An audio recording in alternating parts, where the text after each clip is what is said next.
I'm going to take a picture of the cathedral behind me using a feature on my camera known as Live Composite or Live Composite. I'm not sure how many cameras have this feature, but I do know that Lumix cameras, a number of Lumix cameras have a Live Composite option, and pretty much most of the EM range of Olympus cameras has it too. And if you do have an Olympus camera, an EM10, an EM5, an EM1, or the OM cameras, you're going to have this feature on your camera. I'm not sure about other makes if they have it or not, but I do know that Lumix and Olympus have it.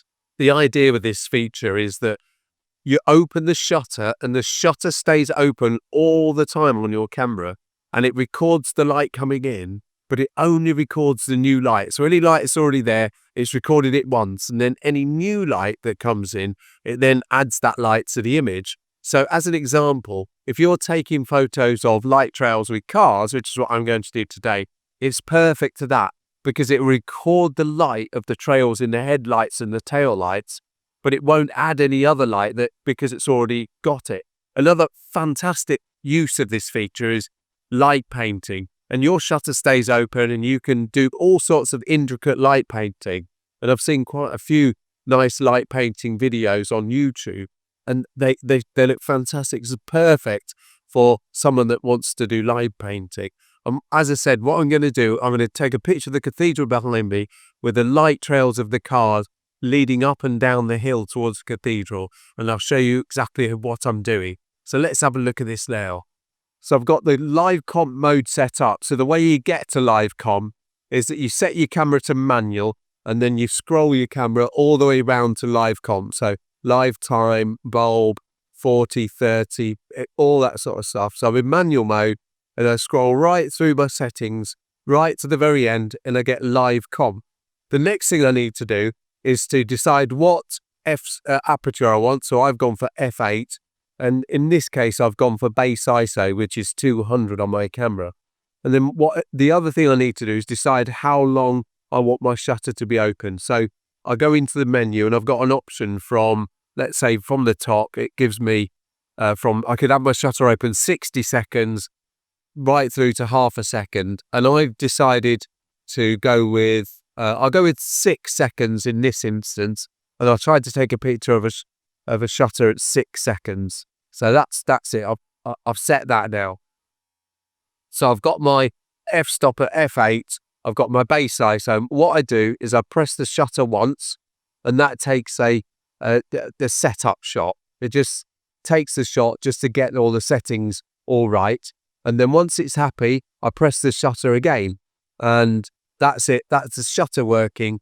And as you see, every 6 seconds, what it'll do, it'll paint the screen. So that's the first image it's got. And every time any new light comes into the scene, it will paint it onto the back of the camera. And it will keep continually doing that. Every 6 seconds, it'll do a light paint every 6 seconds. And as you can see from the cathedral, there's no additional light coming out of that cathedral. Where in a normal long exposure shot, that would be getting brighter and brighter and brighter. And in this instance, it's not. A bus had just gone by, so we should expect to see a bit more light coming through, etc. Because there's more headlights coming towards us and fewer tail lights, obviously the bright white light on the right-hand side of the screen is masked out.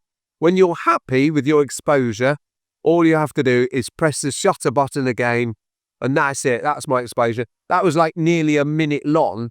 But that cathedral wasn't blown out. It was perfectly as it was. And we can have a look at that picture on the back of the camera. Hopefully you can see that. And I can zoom in.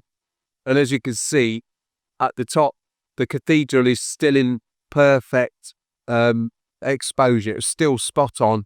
And as you can see below, there's lights all the way down, tail lights and headlights all the way down. It's that simple. It's such a fantastic feature on this camera, and like I say, it would be amazing if all cameras had this, and I can't see why they shouldn't. I'll show you the landscape shot I've just taken just this second, and I'll also take a vertical shot because I think this picture is much better suited to a vertical shot, so you get the lines of the traffic leading up towards the cathedral. So I'm just going to take that now, And after I've done it, I'll show you both pictures. We should be able to see the light painting all the way up and down towards the cathedral. I'm in vertical format now.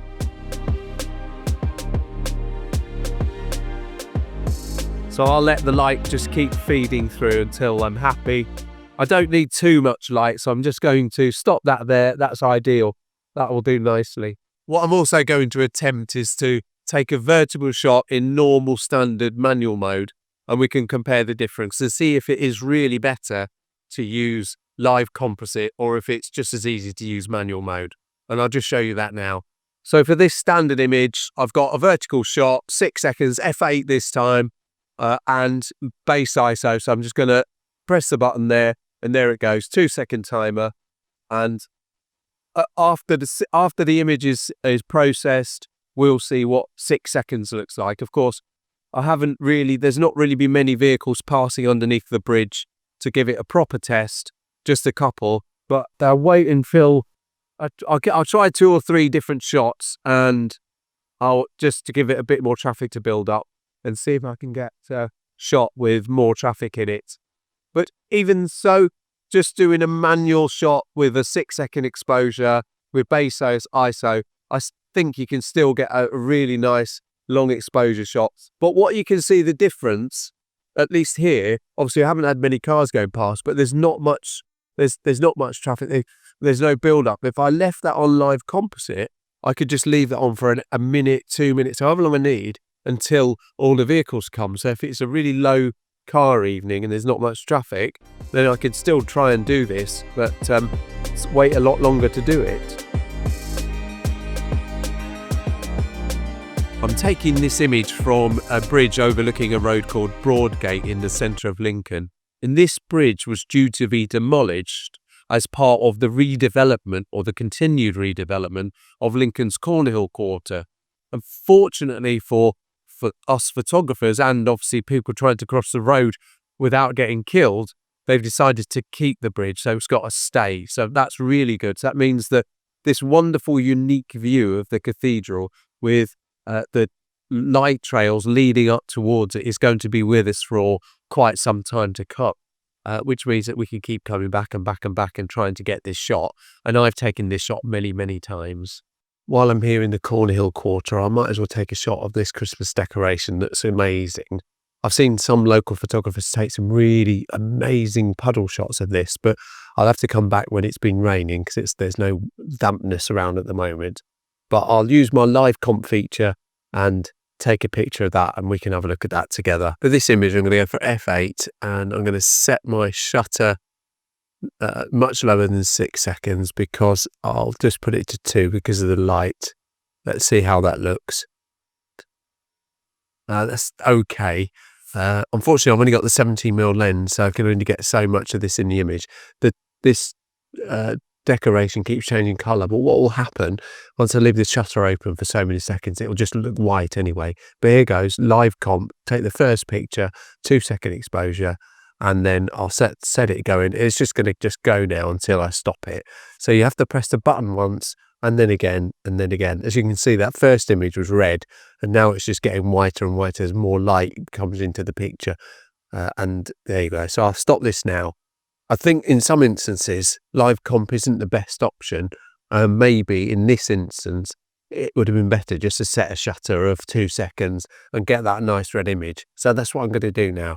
I'm just going to go normal manual mode. I'm going to give it a 2-second exposure, and I've gone in fact, I'll go F11, and that will allow me to have a 2-second exposure, 2.5, and I'll just take that picture now blue on 2-second timer.